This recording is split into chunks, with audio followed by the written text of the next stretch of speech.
Colossians chapter 4.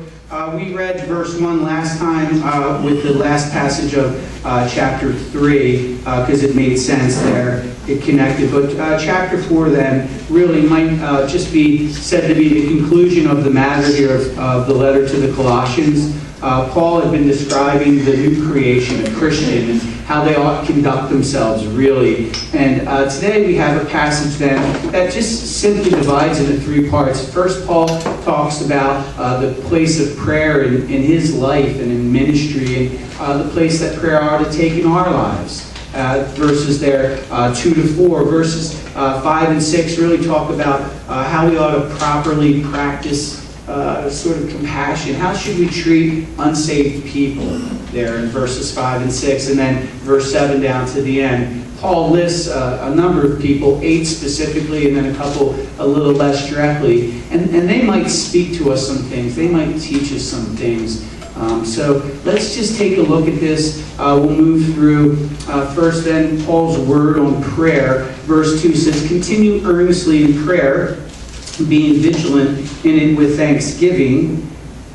Being vigilant in it with thanksgiving. Meanwhile, praying also for us that God would open to us a door for the word to speak the mystery of Christ, for which I am also in chains, that I may make it manifest as I ought to speak. Now, as Paul mentions prayer here, there's no doubt he's attaching prayer to verse 17 of chapter 3, where he's telling a Christian how to behave. He's tying this on at the end, saying, now, keep on praying, continue. And he says, continue earnestly. That's one word in the Greek. The idea is there, be steadfast, be faithful. In fact, he uses the word vigilant. He says, continue earnestly in prayer, being vigilant. That word in the Greek is wakeful. Yeah, ever find when you go to pray, your eyes get super heavy? I don't know, maybe I'm alone in that, but somehow my mind floods with things I have to do when it's time to pray. All of a sudden I remember every errand that's undone, every bill that's unpaid, everything I did in my past, like my mind. He says, hey, continue wakeful and mindful. The idea is be sharp in prayer. He's going to talk about there's some real work involved with prayer. In this passage, the words associated with prayer are steadfast, vigilant, thankful, and lastly at the end, it's a word in the Greek, agonizai. We get agony from it. It's like intense effort. It was a word that was associated with athletic events, somebody running intensely and really stretching themselves physically. That's not to say that prayer should be some daunting task. The idea is we should probably expect resistance when we go to pray. It's going to be hard. It's not going to be easy to sit and pray for half an hour. It's just not. And when we know that, we expect that. You don't think, oh, wow, I'm so different. I bet other people probably encounter the same kind of hassle when we go to pray as you do. It's a difficult thing. And Paul here makes mention of that because no doubt here I would say Paul asked for prayer, verse 3 there. I mean, if Paul needed to pray, how much more do you and me need to pray? And if Paul asked for prayer, how much more do I need to ask for prayer? If you don't know what to pray for, you pray for this little church. If this is your church, pray for it, please.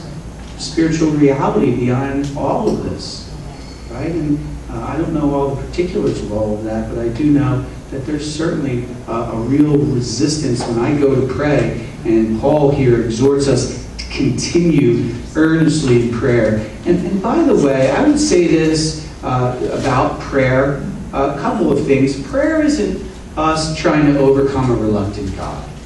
That's not what prayer is. Somebody's rightly said, prayer isn't us overcoming a reluctant God. Prayer is us laying hold of God's willingness.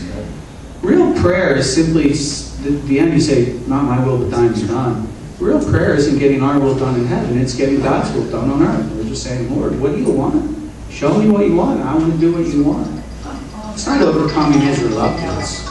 Right? The parables, a number of New Testament parables talk about persistence in prayer and the need to keep pressing in. And I just mention that because I wouldn't want anyone to be discouraged in prayer and think, well, it's so hard for me. Yeah, that's just the way it is. It's going to be. Prayer doesn't come naturally to us. It's really, I think it's almost like the frozen wasteland of the Christian life. Many of us find it easy to sit and hear Bible studies, sing songs of praise. That's awesome. I'm not against those things. You have a difficult time sitting before God and earnestly praying. It's work. It's work to open your heart and admit your depths of despair. Those things I've been longing for decades. My family unsaved. To go weep before God. It's not fun. It's awesome, but it's not necessarily fun. There's an attitude of work that no doubt we need to bring to it. I would say one last thing regarding prayer. I would say this, that the Word informs prayer.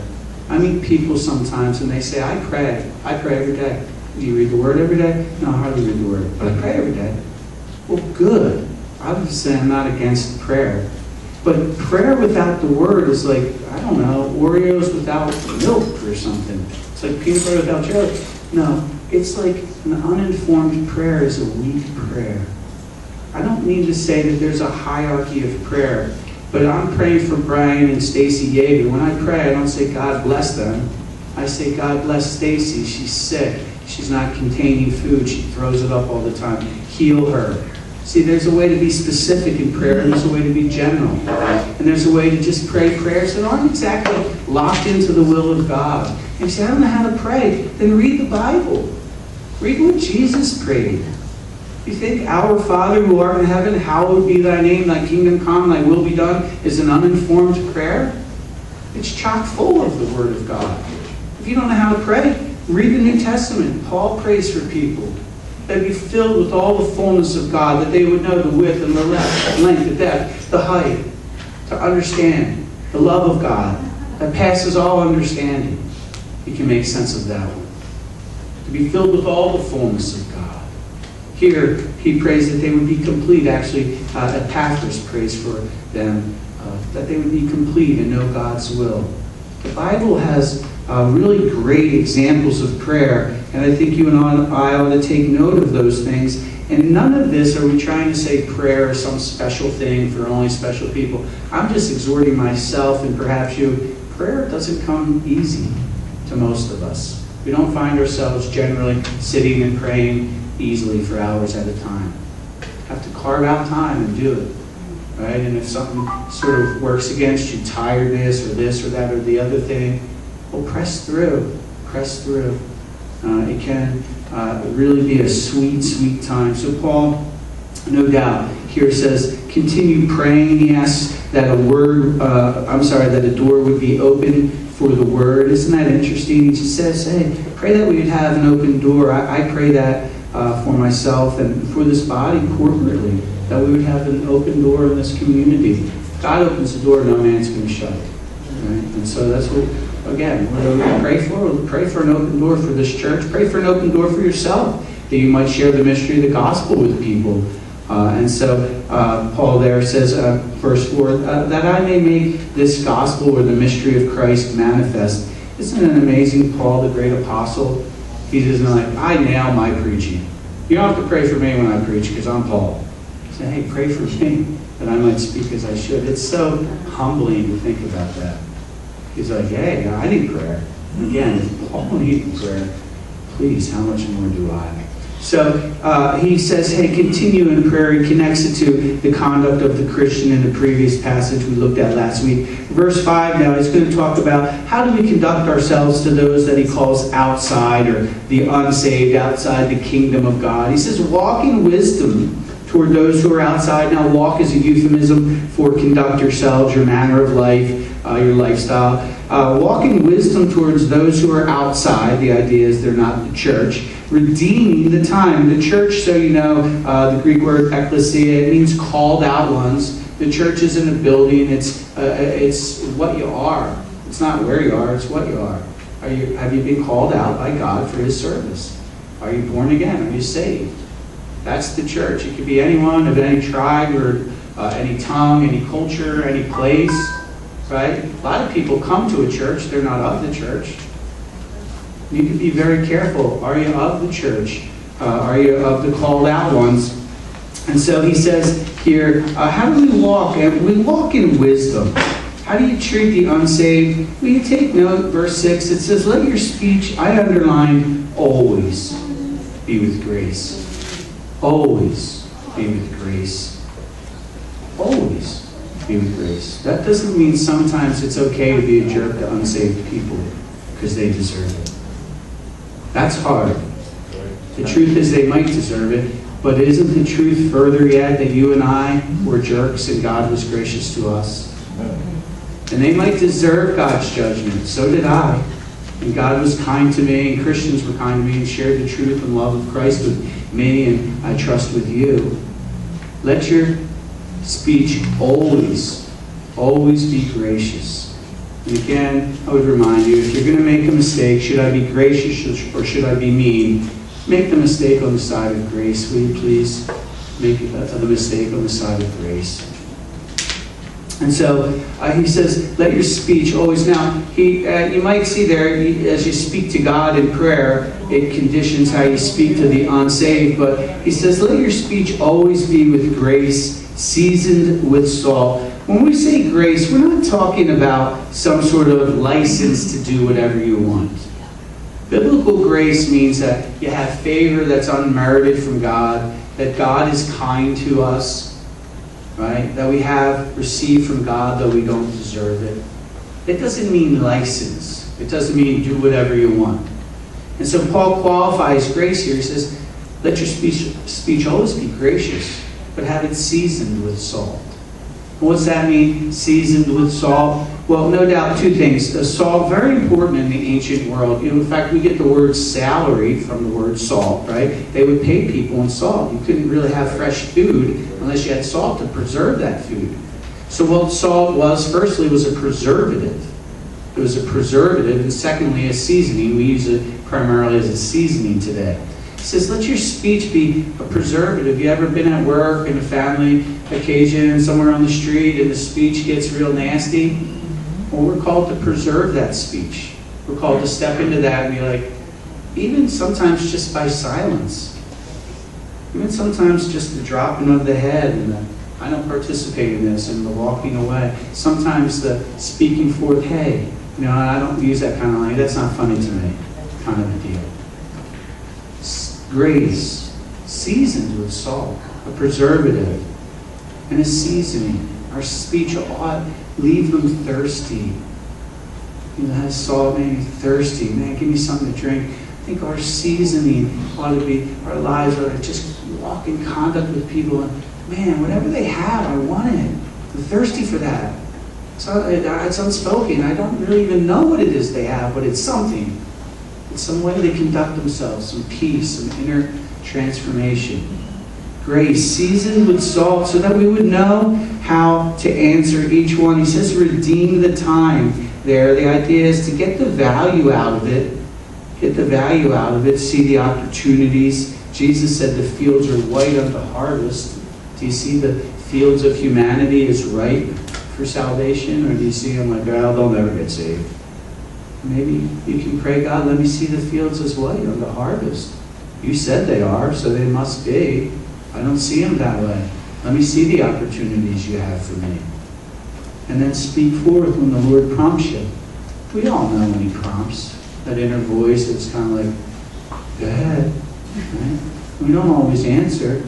Sometimes we fail to do it. But that doesn't mean we don't try and try and try again. Keep trying 1,000 times. And so he says, redeem the time there. The world, I believe, would wonder at our grace, our kindness to them. So Paul here says, how should we conduct ourselves outside the church? With grace. And Wiersbe said it this way. He said that we should be witnesses, not prosecuting attorneys. I like that. How should we be when we share our faith? How should we be in the world? We should be witnesses of God's grace, not prosecuting attorneys. Now, many of us are like, can't wait to tell everybody, this is what you did wrong, and blah, blah, blah. Just be a witness. What did God do for you? What God did for me? I think, too, the way we conduct ourselves gives credibility to what we say. And Paul says there that you might have an answer for each man. He would write the Timothy study to show yourself approved, rightly dividing the word of truth. You would know how to answer every person. I think the best counselor is the best listener. I think one of the things that you and I, for sure, maybe not you at all, but for me, for sure, I'm just so desperate to tell people sometimes I fail to just listen. Like, yeah, all right, let me talk. Sometimes the best listening is the best counsel, sometimes. So there, Paul says, so that you might know how to answer every person. And if you already know how to answer every person, great. But if you don't, maybe that's another thing to pray about. And so he says here, pray so that you know how to answer people outside the church, the unsaved folks. Make sure that your speech, your lifestyle, your walk, how you conduct yourself is always gracious. It's always kind. Grace presupposes that they don't deserve it, right? And by the way, the passage assumes that you're going to talk to unsaved people, that we're going to interact with the lost world.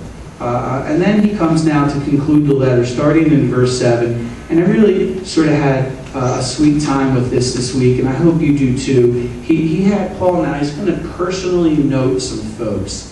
And I think if we're careful, we can maybe extract a lesson from each of the next 8 people that Paul takes note of. Verse 7, he says now, Tychicus, a beloved brother, faithful minister, that's diakonos, minister, and fellow servant, that's doulos, or slave, a fellow servant in the Lord, will tell you all the news about me.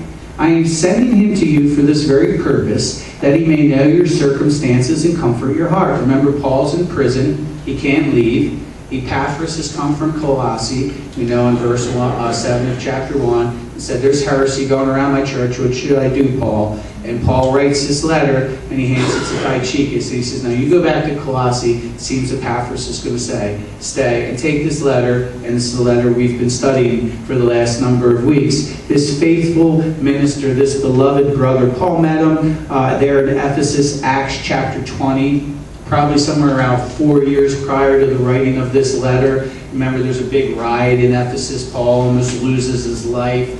Then he's hauled before Felix and Agrippa, and he sails to Rome. It's a perilous journey. Here he is in prison. And probably, no doubt, Tychicus is with him the whole time.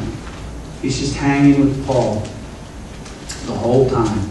A faithful companion. And I'll tell you this, that what he taught me this week is the value of a comforter. You imagine Tychicus there with Paul for 4 years. You read this history of Paul's life in Acts and all of the peril he faced, the 10,000s of miles he walked by foot, traveled by sea, in enormously difficult circumstances, and looks to his right, and there's Tychicus every step of the way. How cool. I'll tell you this, I think the greatest ability on planet Earth is dependability. The greatest ability on planet Earth is availability. Somebody who's just there, amen? You have somebody in your life who's just there. They're always there, they're dependable, they're for you. I hope you do. If you do, you know the value of it. And if you don't, I'll tell you, pray for it. Or maybe be that for somebody else. The greatest ability is dependability. Tychicus with them through thick and thin. How sweet. And so Paul says, I'm going to send him to you. He'll tell you all about it. He'll tell you all about me. I can't write it all down. I feel like that when it comes to texting. Hey, can you just call me? I can't text this conversation. It's weird. But, you know, I get it. So here's Paul. You know, he says he's like his Aaron and her for Moses. Right? You know, Moses and the children of Israel go out to battle, and Moses gets tired and his arms drop down. As his arms are raised, the children are victorious. As they drop, they begin to falter. And Aaron and her come on each side and hold up his arms. A beautiful picture of ability, dependability, availability. Just being there for Paul. How sweet. And then in verse 9 he mentions Onesimus, very interesting character in the New Testament. He says, Onesimus, a faithful and beloved brother who is one of you. He's from Colossae.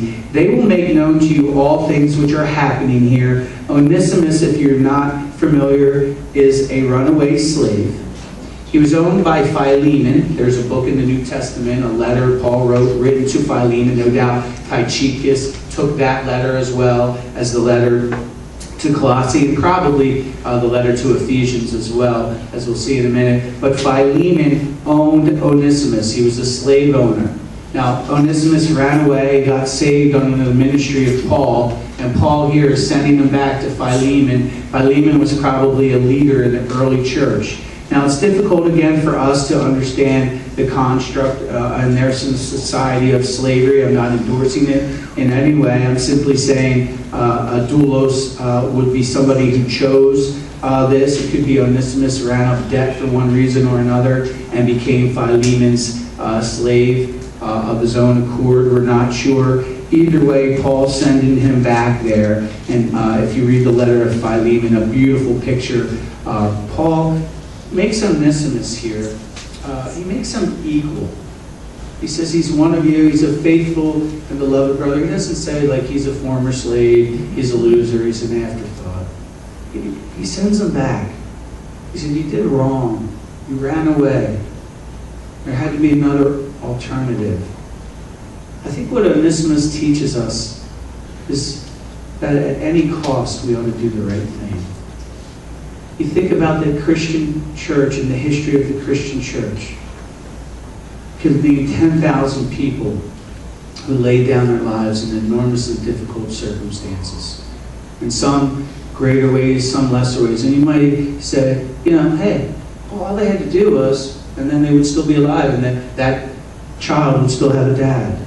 That wife would still have a husband. That home wouldn't have been burned down. Why didn't they just? Because it wasn't right. Because they believed to serve the Lord meant to do it right.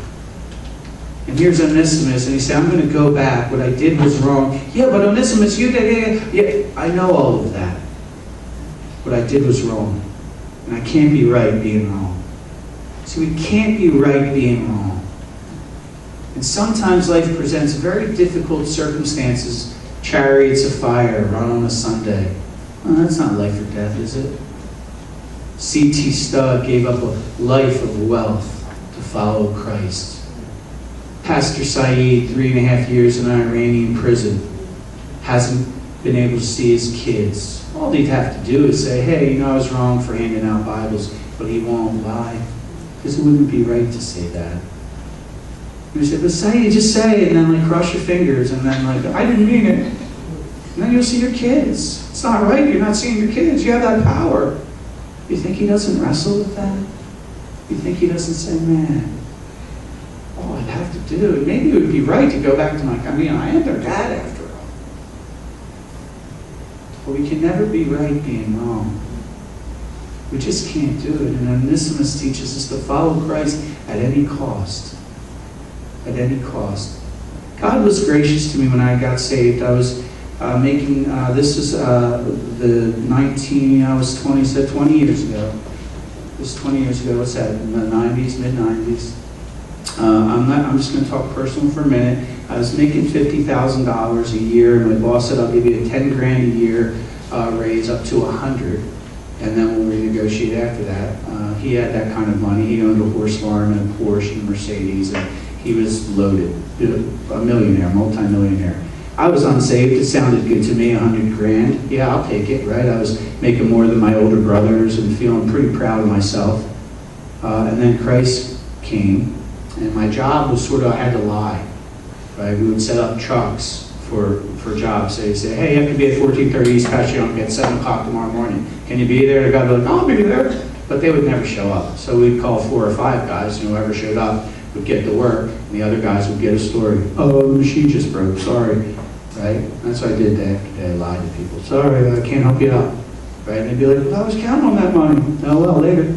Right? But it had to be nice, because I might have to call them back in 2 hours. Hey, I could use you now. Can I? Right? So you had to lie, but you had to be good at it. And I got saved. And I couldn't do it anymore. God was gracious to me. He pulled me out of it like a month into it. It wasn't even really a wrestling match. I didn't know any better. Right? I didn't have a wife. I didn't have kids. It was just later than this. I know Jesus. Right? I'm not trying to make me look good. I'm just giving a living example. I'm sure each and every person in the room has counted the cost at some point. It's always right to do the right thing.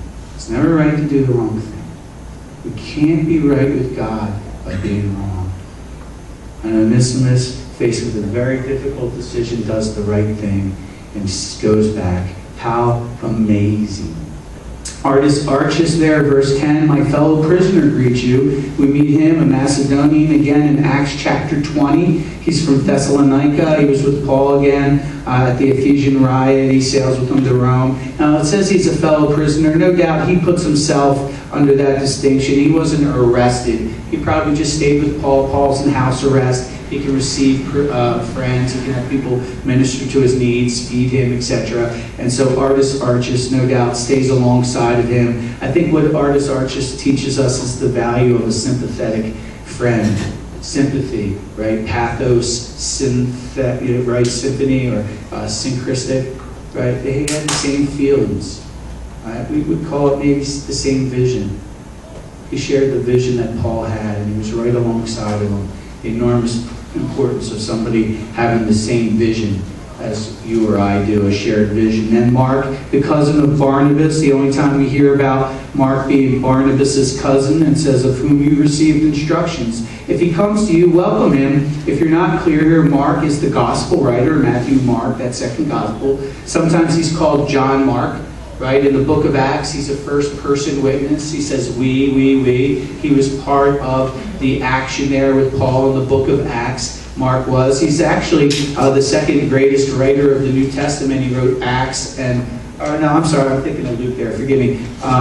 Anyway, John Mark here, as he is with Paul, I think what he would teach us there is the value of a coming back to Christ attitude. What happens with Mark, if you're not familiar, is he goes with Paul and his cousin Barnabas on the first missionary journey. And right in about the middle of it, he bails. I don't know why, the Bible doesn't say, but for one reason or another, he splits. And then Paul and Barnabas decide to go on a second missionary journey. And Barnabas, and we're not told in Acts, but we're told here, says, well, bring my cousin, Mark. And Paul says, no. He split last time. He's not coming again. He's not dependable. And the contention between Paul and Barnabas is so great, they split. And Barnabas takes Mark and he goes. Paul takes Timothy and they go. Mark blew it. Mark blew it. But God is gracious. And Mark, the gospel writer, right? He teaches us the value that sometimes we blow it, but we're not done with God. Or he's not done with us. You can come back to him at any point and be useful. He's one of 4 guys on the history of humanity who wrote a gospel. That's pretty heady company, Mark. Here he is. Now, I think he also teaches us, by the way, that Paul practiced what he preached. He would say of Mark later, he would say that Mark is useful for me, useful to me, bring him to me. Paul forgave him. He exhorts us to forgive, and no doubt he forgave Mark, and there's unity there. A sweet little story. Verse 11 says, and Jesus, who is called Justus, Joshua in the Hebrew there, these are my only fellow workers for the kingdom of God who are of the circumcision, who are Jewish. They have proved to be a comfort to me. Here we have this anonymous man. We know nothing else about him except for he shares a name with Christ, like you and me, right? We share his name as well. It's called Christian. But I think what Jesus Justus teaches us is the value of the anonymous worker. The value of the person who really is behind the scenes. They may never be seen publicly. What they do may never be known of other people. Their name may never be recorded. Do you think there's been more famous Christians or more anonymous Christians in the history of the Christian church? Do you think the anonymous people have done way, way more work for the kingdom of Christ than the Billy Grahams and Greg Laurie's and Chuck Smiths of the world? Yeah, I bet you the anonymous Christians have a mountain more of work done than the quote-unquote public figures. I'm not knocking the public figures. I'm just saying the church is replete with people that we'll never even know. So we get to heaven, we'll never even know. And so Jesus Justus, we know nothing of him except for he was anonymous, and there's really nothing wrong with being anonymous in God's economy. You're not anonymous at all. Verse 12, Epaphras, who is one of you, he's called a bondservant and doulos of Christ, greets you. He's always, he says here, laboring fervently for you in prayers, that you may stand perfect and complete in all the will of God. For I bear witness that he has a great zeal for you, and those who are in Laodicea and those in Hierapolis. Now, Epaphras, again, we meet him in chapter 1 of Colossians here. He's probably the pastor and founder of that church, and he came to Paul. He teaches us, I think, the primacy of prayer in the life of a believer. And I think he teaches us the primacy of prayer in the life of a pastor. I think he teaches us the need for a good pastor. Here he is, he sees heresy in his church, and he says, I'm going to go talk to Paul. Travels hundreds of miles by foot in those days, traveled difficult. And Paul here says he agonizes for you. It says praying fervently. That word's agonize, I agree. Agony in English. He agonizes for you in prayer. He prays fervently for you. How sweet Epaphras there. He says he has a zeal for you. Those in Laodicea and Hierapolis are nearby cities. Luke, the beloved physician, accompanied Paul there. I was saying Mark earlier in the first person account in Acts there. Luke, the beloved physician, wrote more of the New Testament than anyone besides Paul. And I think what Luke teaches us, and again, this is hopefully to encourage each person, some of this should speak to all of us at least, is he teaches us the blessing of the profession. Here's Luke, he's a physician, he's a doctor. He's probably Paul's personal physician, probably because Paul needed one. And Luke teaches us that there's a real great value in that professional person. Not everyone's called to full-time ministry. And in fact, God uses a doctor to write more of the New Testament than just about anyone. Luke wrote Acts and Luke. How sweet. How sweet. Sometimes we say, I'm not in ministry. You are in ministry. I don't know if you know that about yourself, but I know that about you, that everyone in the room is called to ministry. The Bible says that you're an able-bodied minister of the New Testament. And wherever you go after this, wherever you live, whatever family you're in, if you work, wherever you work, etc., you're to minister to those people who reach out in Jesus' name. Share the gospel with them. Every person's called to ministry. It was only carnal people, frankly, who made it like, well, he's the priest, he does God's work, I'm the layperson, I don't do God's work. He's the saint, I'm not. The Bible doesn't know those kinds of distinctions. Every Christian's a saint, and every Christian's a minister. Now, some are called to do it for a living, and some aren't, I'll grant you that. That doesn't mean that you shouldn't be in ministry. Luke, the beloved physician here, I think he also teaches us the value of education. God needs smart people. It's not all he needs, and he uses not so smart people, I think more than smart people, but there's nothing wrong with getting educated. And then lastly, and then we'll wind down quickly, Demas greets you. Demas teaches us to not love the world. In 2 Timothy chapter 4, it said that Demas, having loved this present world, has deserted me and gone. Demas. He's mentioned 3 times in the New Testament. This is the last time. He starts out okay. It seems like he's doing well. He's a fellow worker. And then by the end, it says he's loved this present world and he rolled. And he teaches me, at least, and I don't know, maybe hopefully you, that it's not enough to start well. What's way more important is how I finish. I already saw Mark blew it. God received him back. Paul forgave him. It's not enough to do okay in the beginning. I need to do okay always. And if I blow it, get right with God. See, I'm either going to love this world presently, or I'm going to love the world to come. The Bible is real simple, friend. It doesn't give a third category. Sort of love the things in the world, sort of love the things that are opposed to God, and sort of love God.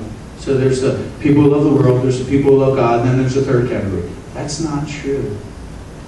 We either love the world to come and live for it, or we live for this present world, and all of its trappings, and all of its comfort, and all of its convenience.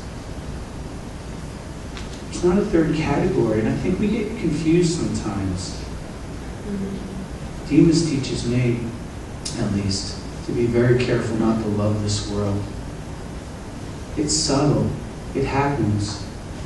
I wish I didn't know some men that were in full-time ministry that fell. I wish I didn't know publicly, permanently. I wish I didn't know personally some men that walked with God and ministered in a pulpit and now they're no more. Why? Because they love this present world. Because they love this present world. And the things of the world had a lure for them. It's a great warning. It's very sobering. Demas loved the world and he rolled on Paul. What's the end of Demas's life? Who knows? I don't want to find out. I don't want to find out if that guy blank, Pastor blank, is saved. I don't want to know that for my own life.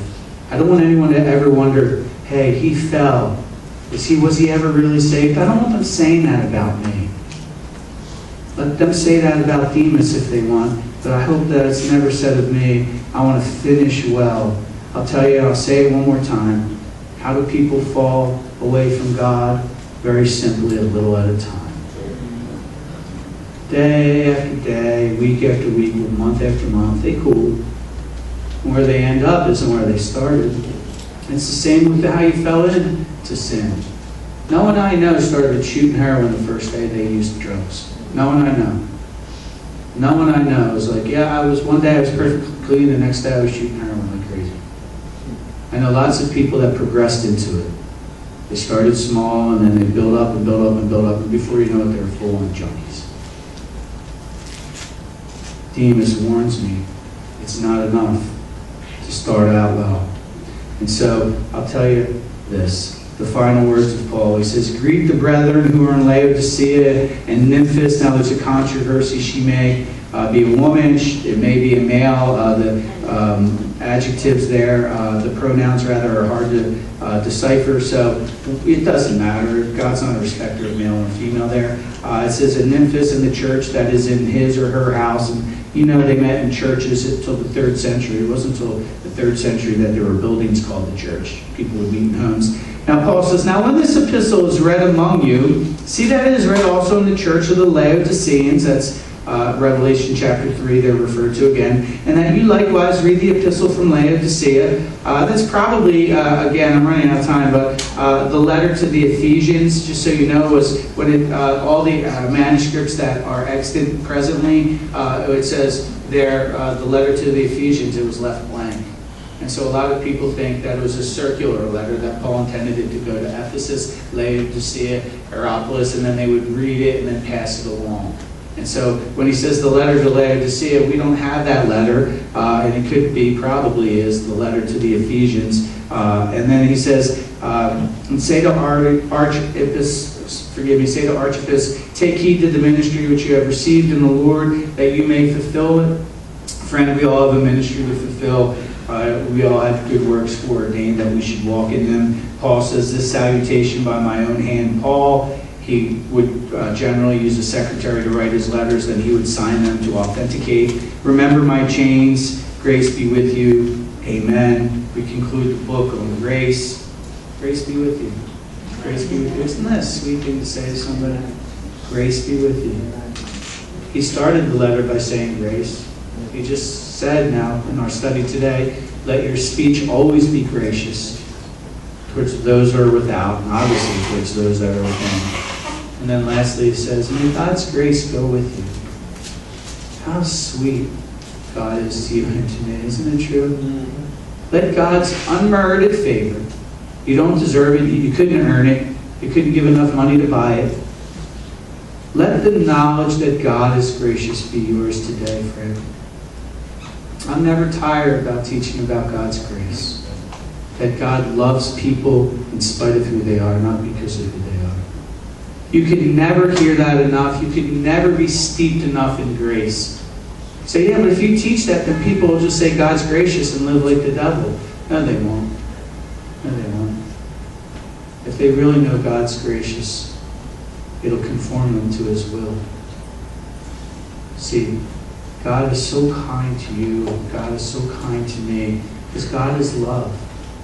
He's not kind to you and me because we came to church today. He's not kind to you and me because we gave at the office. He's not kind to you and me because we don't curse or watch R-rated movies. He's kind to you and me because He's kind to you and me. And hopefully we do all of those things because he's kind to us, not to gain his kindness. Again, if I had to convince my kids of my love for them every day, if I had to do that, it would break my heart. If my kids woke up in the morning and brought me coffee and I was like, here, Dad, I know you're kind of generally mean and nasty and hate us, but we're hoping that this token offering of coffee buys your favor for a few moments. I would weep. I love you. I need coffee from you. I'll do anything for you.